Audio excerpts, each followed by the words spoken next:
स्वागत है आप सभी का आपके अपने चैनल लक्ष्य तक पर। एक और बेहतरीन क्लास आपके यूपी होम गार्ड के लिए आपके समक्ष उपलब्ध हो चुकी है।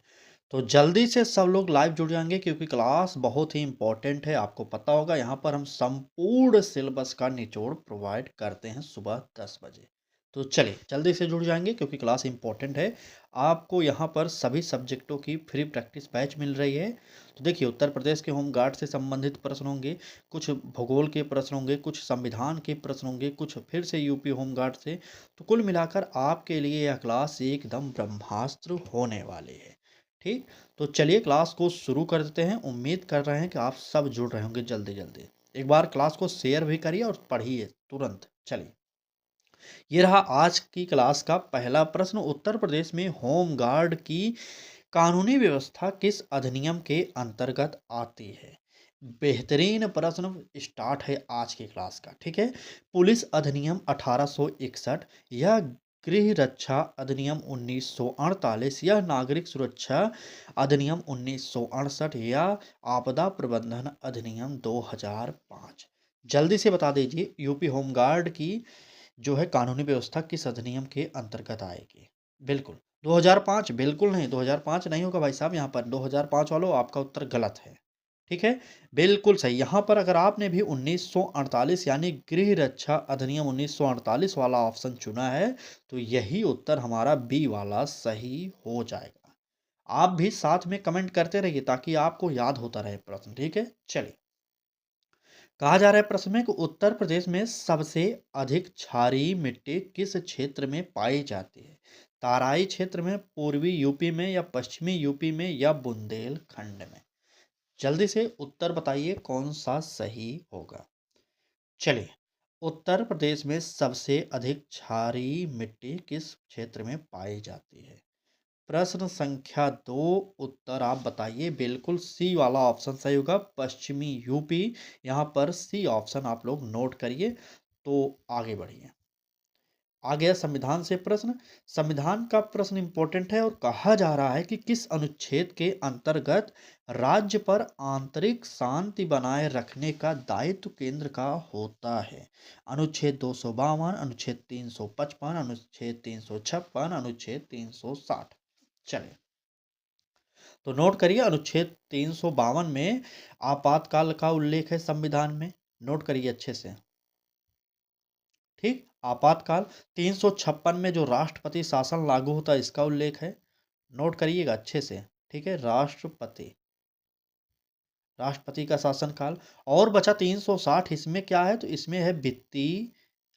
ठीक है, वित्तीय आपातकाल। आपसे एक प्रश्न और पूछा जा सकता है कि अभी तक वह कौन सा आपातकाल है जो भारत में नहीं लगा? तो वित्तीय आपातकाल अभी तक भारत में नहीं लगा, यानी कि 360 वाला। ठीक है, तो बचा 355, यही हमारा उत्तर सही होगा। 355 अनुच्छेद के अंतर्गत केंद्र सरकार राज्य सरकार पर दबाव डाल सकती है किसी भी कानून को बनाने के लिए या किसी बात को मनाने के लिए। ठीक, तो यहाँ पर उत्तर हमारा बी वाला ऑप्शन सही होगा। आगे बढ़िए, अगला प्रश्न देखिए, कह रहा है कि यूपी होमगार्ड को अर्धसैनिक बल क्यों नहीं माना जाता? यूपी होमगार्ड को आप बताइए क्यों अर्धसैनिक बल नहीं माना जाता? प्रशिक्षण की क्या कमी रहती है, अस्थायी सेवा रहता है, स्वयंसेवी स्वरूप होता है या हथियारों की कमी होती है? बताइए। प्रशिक्षण की कमी बिल्कुल नहीं, प्रशिक्षण पूरा दिया जाता है इनको। तो आप प्रशिक्षण की कमी मत मारिएगा। चलिए, बिल्कुल प्रशिक्षण की कमी नहीं होगी। अस्थायी सेवा बिल्कुल नहीं, अस्थायी सेवा होती है, इसलिए अस्थायी सेवा भी गलत। अस्थायी का मतलब कि जब तक सरकार का मन है तब तक रखेंगे, नहीं निकाल देंगे, ऐसा बिल्कुल नहीं। आप परमानेंट हैं। ठीक, 60 साल तक।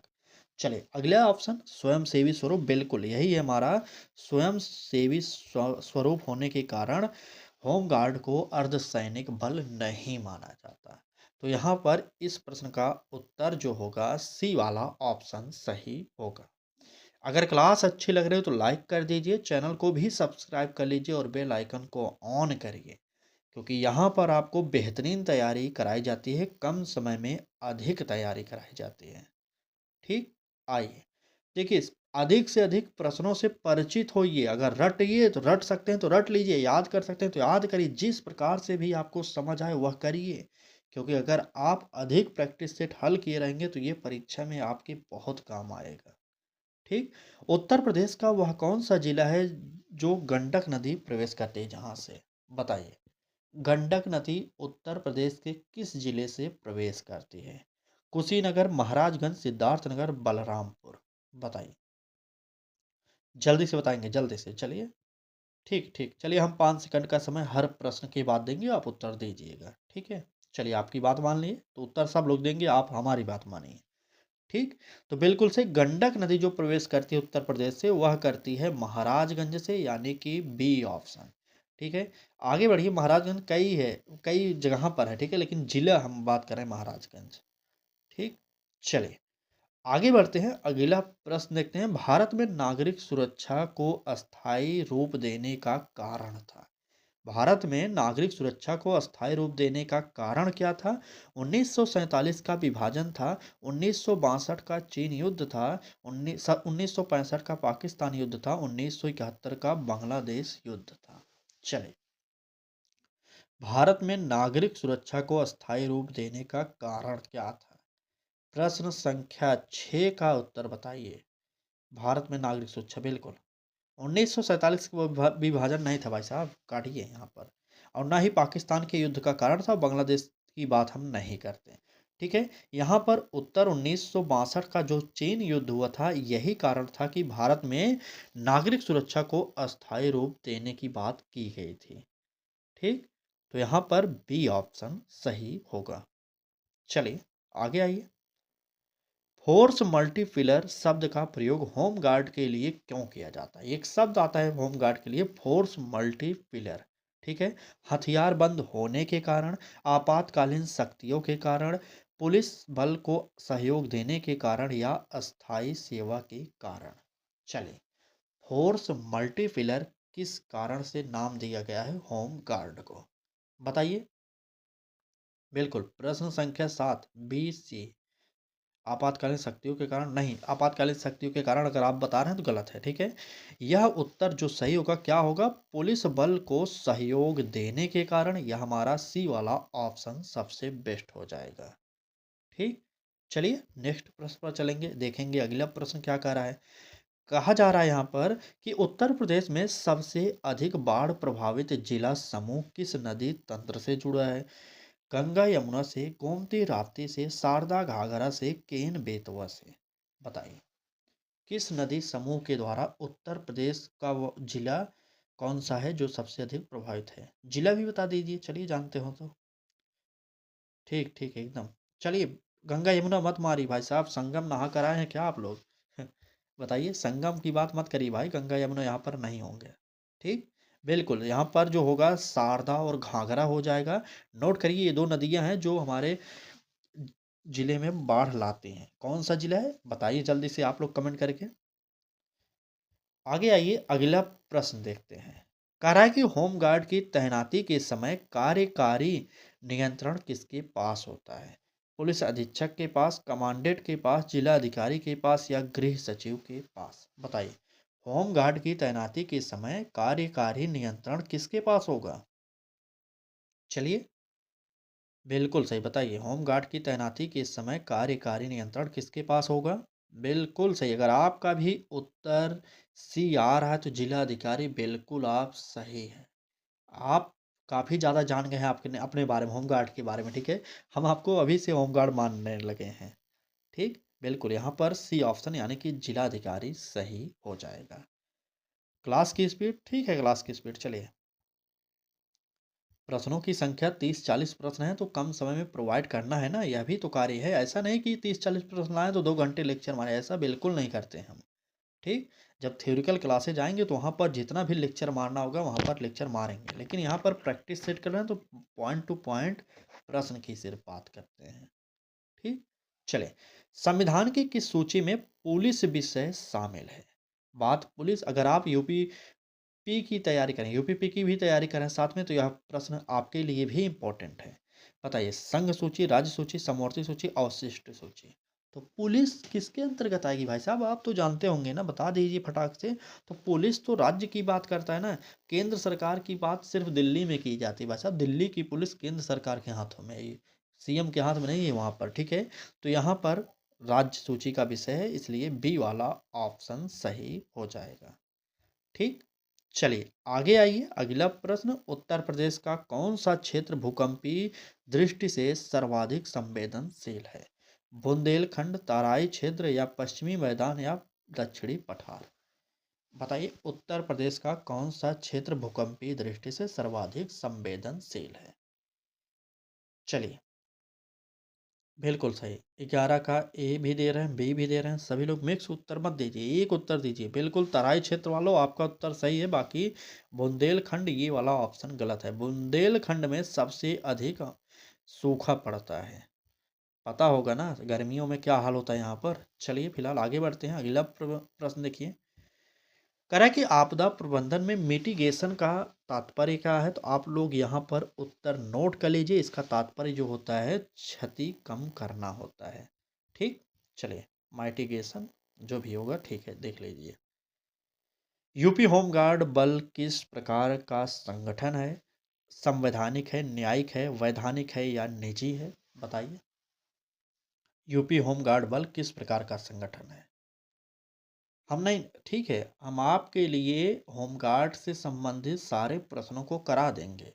धीरे धीरे करके करा रहे हैं। हर क्लास में 4 से 5 प्रश्न होमगार्ड से संबंधित करा रहे हैं। ठीक है। ऐसा नहीं सिर्फ हमें होमगार्ड से संबंधित ही पढ़ना है, हमें और भी पढ़ना है। विषयों को पढ़ना है, संविधान पढ़ना है, भूगोल पढ़ना है, विज्ञान पढ़ना है, इतिहास पढ़ना है, जीके जीएस पढ़ना है। तो कुल मिलाकर सभी चीज़ों को साथ में पढ़ाई के दौरान लेकर चलेंगे। ठीक। चलिए बात करेंगे होमगार्ड बल किस प्रकार का संगठन है। तो आप लोग नोट करिए, वैधानिक संगठन है। यहाँ पर न्यायिक की बात ना करके, न्यायिक मत करिएगा, वैधानिक करिएगा। सी वाला ऑप्शन सही होगा। ठीक। आइए आगे बढ़ते हैं। प्रश्न में कहा जा रहा है कि उत्तर प्रदेश में होमगार्ड स्वयंसेवक को अधिकतम किस आयु तक सेवा की अनुमति होती है? 50 वर्ष, 55 वर्ष, 58 वर्ष या 60 वर्ष? बताइए। यानी कि आपकी सेवा कब तक रहेगी, मतलब आपकी नौकरी कब तक रहेगी, कब आप रिटायर होंगे, ये प्रश्न में पूछा जा रहा है। अब तो आप बता सकते हैं ना शॉर्टकट में, बताइए। सब लोग एक तरफ से 60, 58, 58, 60, 58, 60। चलिए, अभी मैंने जस्ट ऊपर बताया था कि 60 वर्षों तक आपको रिटायर नहीं किया जाएगा, 60 वर्षों तक आपकी नौकरी रहेगी। तो नोट करिए, इसका उत्तर जो होगा डी वाला ऑप्शन सही हो जाएगा। ये प्रश्न देखिए क्या कह रहा है। कौन सा अनुच्छेद राज्य सरकार को केंद्र के निर्देश मानने के लिए बाध्य करता है? 256, 262, 280 या 300? बताइए। राज्य सरकार को केंद्र के निर्देश मानने के लिए बाध्य करता है, वह अनुच्छेद कौन सा होगा? चलिए, बिल्कुल ए भी दे रहे हैं, बी भी। 256, बिल्कुल 256, यह अनुच्छेद हमेशा केंद्र सरकार को ही बढ़ावा देता है। केंद्र सरकार चाहे जो भी बात हो अपने राज्य सरकार को मना सकती है। इसके द्वारा वह मानेगा, नहीं मानेगा तो उसे कुछ ना कुछ दंडित किया जा सकता है। ठीक है। यहाँ पर 256 यानी कि ए ऑप्शन सही हो जाएगा। ठीक। चलिए आगे आइए, अगला प्रश्न देखिए क्या कह रहा है। कहा जा रहा है कि उत्तर प्रदेश का सबसे बड़ा वन क्षेत्र किस भौगोलिक क्षेत्र में स्थित है? वनों की बात की जा रही है। कौन सा क्षेत्र होगा? तराई क्षेत्र होगा, पश्चिमी मैदान होगा, विंध्य क्षेत्र होगा या बुंदेलखंड होगा? बताइए, जल्दी से बताएंगे सब लोग। चलिए सभी लोग एक तरफ से कमेंट करते रहें और बताते रहें कौन सा उत्तर होगा। प्रश्न संख्या 16 का, बिल्कुल। देखिए बुंदेलखंड मत दीजिए, हमने आपको बताया ना कि गर्मियों में यहाँ पर सूखा पड़ जाता है। जब सूखा पड़ जाएगा तो वहाँ पर वन कैसे होंगे, आप बताइए। तो यहाँ पर बुंदेलखंड वालों, आपका उत्तर गलत है। यहाँ पर उत्तर जो होगा विंध्य क्षेत्र यानी कि सी वाला ऑप्शन सही होगा। ठीक। बिल्कुल। चलिए आ गया एक और होमगार्ड से प्रश्न आपसे पूछा जा रहा है, बताइए। होमगार्ड द्वारा निम्न में से कौन सा कार्य प्रत्यक्ष रूप से नहीं किया जाता? ट्रैफिक नियंत्रण, आपदा राहत, एफआईआर दर्ज करना, कानून व्यवस्था सहायता में? बताइए। होमगार्ड कौन सा कार्य नहीं करता प्रत्यक्ष रूप से? फटाक से बताएंगे प्रश्न संख्या 17 का उत्तर। उससे पहले एक निवेदन, क्लास अच्छी लग रही हो तो लाइक करिए और चैनल को भी सब्सक्राइब करके बेल आइकन को ऑन करिए और डेली सुबह 10 बजे लाइव जुड़िए। क्योंकि अगर आज आप आराम करेंगे, जितना आप आराम आज कर रहे हैं उतना ही दूर आप वर्दी से होते चले जाएंगे। वर्दी पहननी है तो मेहनत आज करनी पड़ेगी। ठीक, चलिए फिलहाल उत्तर बताइए कौन सा सही होगा। होमगार्ड के कार्यों की बात किया जा रहा है तो आपको पता होगा कानून व्यवस्था में सहायता करना ये होमगार्ड का कार्य होता है। आपदा राहत ये भी कार्य होता है और ट्रैफिक नियंत्रण ये भी कार्य कर सकते हैं। तो जो सही है उसे हमें काट देना पड़ेगा। लेकिन एफआईआर दर्ज करना ये हमारा पुलिस का कार्य होता है। ठीक, एफआईआर जो दर्ज करते हैं ये पुलिस दर्ज करती है, ना कि होमगार्ड। आप लोग नोट करिए, यहाँ पर सी वाला ऑप्शन सही हो जाएगा। ठीक, चलिए। भारत में राज्य आपदा प्रतिक्रिया बल यानी कि एसडीआरएफ किसके नियंत्रण में कार्य करता है? केंद्र सरकार, राज्य सरकार, सेना या एनडीआरएफ? बताइए, एसडीआरएफ किसके अंतर्गत कार्य करता है? एनडीआरएफ मत मारिएगा भाई, एसडीआरएफ एनडीआरएफ मिला मत दीजिए। चलिए, बिल्कुल, एसडीआरएफ जो होता है ये राज्य सरकार के अंतर्गत कार्य करता है और एनडीआरएफ जो होता है यह केंद्र सरकार के अंतर्गत कार्य करता है। ठीक है, नोट करिए, एसडीआरएफ जो होता है राज्य सरकार के अंतर्गत कार्य करता है और एनडीआरएफ जो होता है यह केंद्र सरकार के अंतर्गत कार्य करता है। ठीक है, चलिए। उत्तर प्रदेश में मंडल प्रणाली का उद्देश्य था, क्या था? न्यायिक सुधार था, प्रशासनिक विकेंद्रीकरण था या पुलिस सुधार था या वित्तीय नियंत्रण था? फटाक से बता देंगे, उत्तर प्रदेश में मंडल प्रणाली का उद्देश्य क्या था? चलिए, प्रश्न संख्या 19, मंडल प्रणाली का उद्देश्य बिल्कुल प्रशासनिक विकेंद्रीकरण हो जाएगा उत्तर सही। ठीक है, प्रशासनिक विकेंद्रीकरण का उत्तर बी वाला ऑप्शन होगा सही। आगे आइए, अगला प्रश्न देखते हैं क्या कह रहा है। कहा जा रहा है कि उत्तर प्रदेश की वह कौन सी नदी है जिसे उत्तर प्रदेश की जीवन रेखा कहा जाता है? यमुना, घाघरा, गोमती, गंगा? कमेंट बॉक्स में बताएंगे सब लोग। देखिए, पहली बात तो जो नदी का ज़्यादा नाम किया जा रहा है ना उस पर तुरंत तुक्का मत मारिएगा। ठीक है, प्रश्न को पढ़िएगा, समझिएगा, तब उत्तर दीजिए। ठीक, बिल्कुल सही। चलिए, यहाँ पर आपकी तुक्का भी यहाँ पर लग गया है। ठीक है, गंगा हो जाएगा सही क्योंकि उत्तर प्रदेश की जीवन रेखा इसी को कहा जाता है। लेकिन आपको भी पता है कि उत्तर प्रदेश में गंगा नदी सबसे अधिक लंबाई में नहीं बहती है। सबसे लंबी नदी उत्तर प्रदेश की कौन सी है, एक बार आप कमेंट करिए। चलिए, उत्तर प्रदेश की सबसे लंबी नदी कौन सी है, एक बार कमेंट करके बताइए। तब तक हम अगला प्रश्न देखते हैं। कह रहा है कि यूपी होमगार्ड का प्रशिक्षण मुख्यतः किस पर केंद्रित होता है? होमगार्ड का प्रशिक्षण प्रशिक्षण मतलब जो ट्रेनिंग होता है, बताइए किस पर केंद्रित होता है? युद्ध कौशल पर, जांच, अपराध की जांच जो होती है उस पर, या नागरिक सुरक्षा पर, या गुप्तचर कार्य पर? चलिए, जल्दी से बताइए, आप होमगार्ड बन जाएंगे तो आपकी जो ट्रेनिंग होगी वह किस आधार पर होगी, किसके कारण होगी, बताइए। प्रश्न संख्या 21, सभी लोग कमेंट करेंगे, सब लोग एक तरफ से कमेंट करिए। बिल्कुल, देखिए, आप गुप्तचर कार्य करने नहीं जा रहे हैं इसलिए काट दीजिए। आपको युद्ध कौशल तो सिखाया जाएगा लेकिन वहाँ पर मुख्य उद्देश्य यह नहीं होता। ना ही अपराध को जांचेंगे आप। तो जो बच गया वह हो गया नागरिक सुरक्षा। तो आपको इसलिए भर्ती किया जा रहा है कि आप नागरिक की सुरक्षा करें। ठीक है, बिल्कुल, सी वाला ऑप्शन सही हो जाएगा। आइए, ये प्रश्न टफ है। आप शायद ये जो गिनती लिखी गई यहाँ पर ना ये शायद काफ़ी लोग, लगभग 90% लोग ऐसे हैं जो ऑप्शन में दिए गए उन्हें पता भी नहीं होगा। चलिए, हम बताएंगे। ठीक है, तो नोट करिए, प्रश्न पहले देखिए। कह रहा है कि संविधान के किस भाग में आपात उपबंध दिए गए हैं? बात आपातकाल की जा रही है। हमने कौन कौन सा अनुच्छेद बताया था? 352 था एक। ठीक है, 352 में आपातकाल, 356, एक मिनट, 356 में राष्ट्रपति शासन और 360 में वित्तीय आपातकाल की बात हमने की थी। तो यहाँ पर वही पूछा जा रहा है कि किस संविधान के भाग में आपात उपबंध दिए गए हैं? तो भाग 15, भाग 16, भाग 17, भाग 18? चलिए, प्रश्न संख्या 22, देखिए, 15, 16, 17, 18 यही दिए गए हैं ऑप्शन में।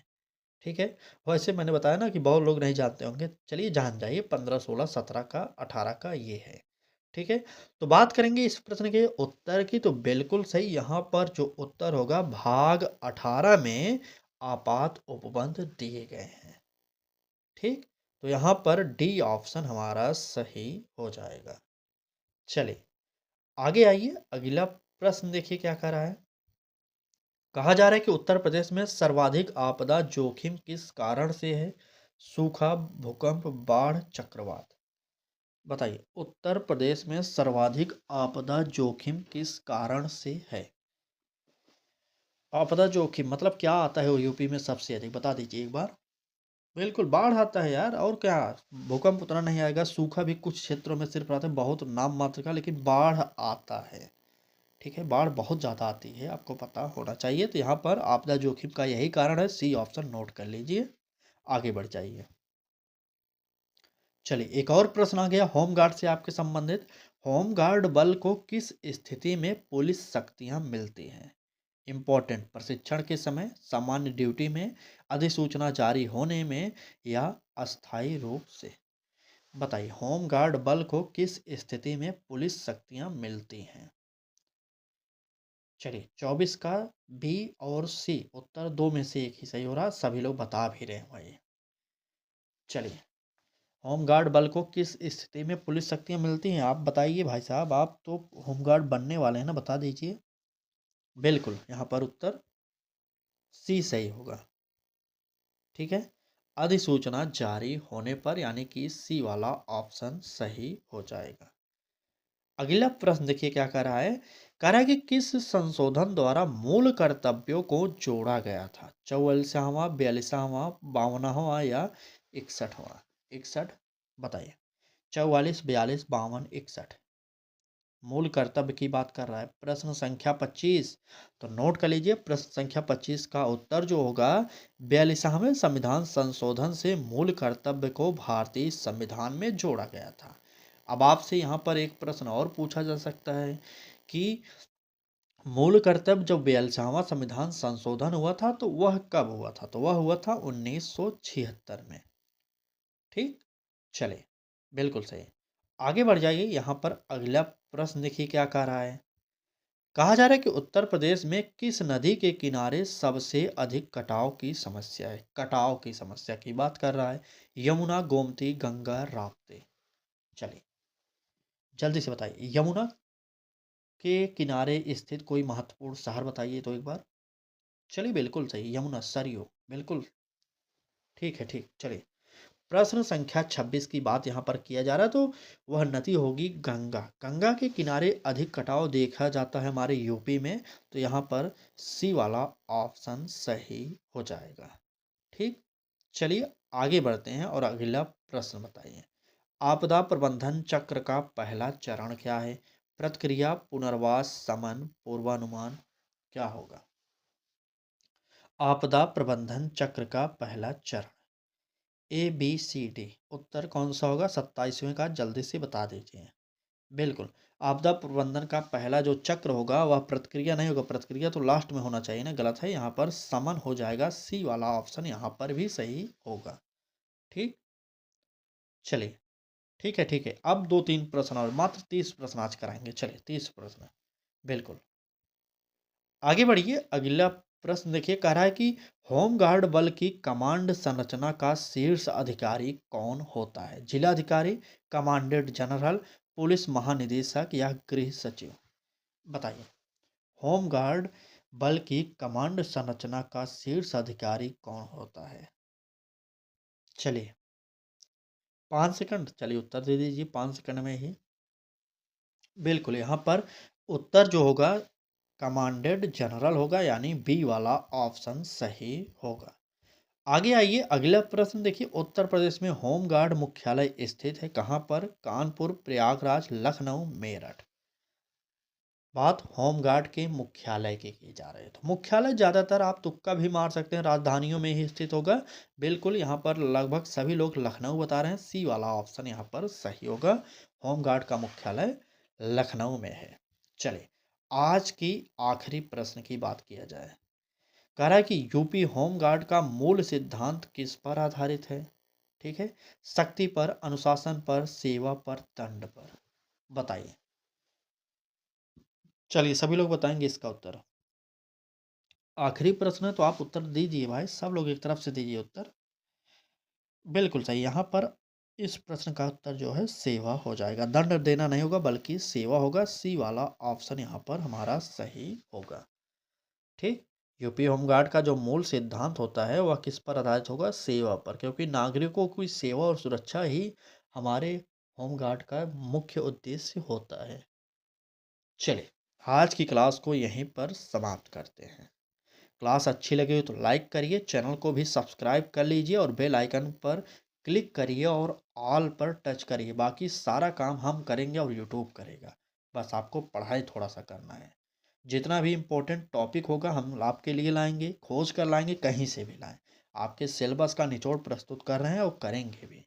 हर सब्जेक्ट को अलग से मैराथन प्रोवाइड करेंगे। हर एक टॉपिक को आपके सिलेबस के अकॉर्डिंग अलग अलग से चैप्टर वाइज प्रैक्टिस सेट कराएंगे। बस आपको जुड़ना है और 2-3 दिन सिर्फ क्लासेस देखें, आपको खुद पता चल जाएगा कि हाँ यहाँ पर तैयारी करने के बाद हमारा सिलेक्शन होगा या नहीं। ठीक। चले, बाकी क्लास कैसी लगी कमेंट बॉक्स में ज़रूर बताइएगा। कल फिर मिलेंगे एक नए क्लास के साथ, तब तक धन्यवाद। पढ़ाई करते रहिए आप लोग। चलिए क्लास को समाप्त करते हैं।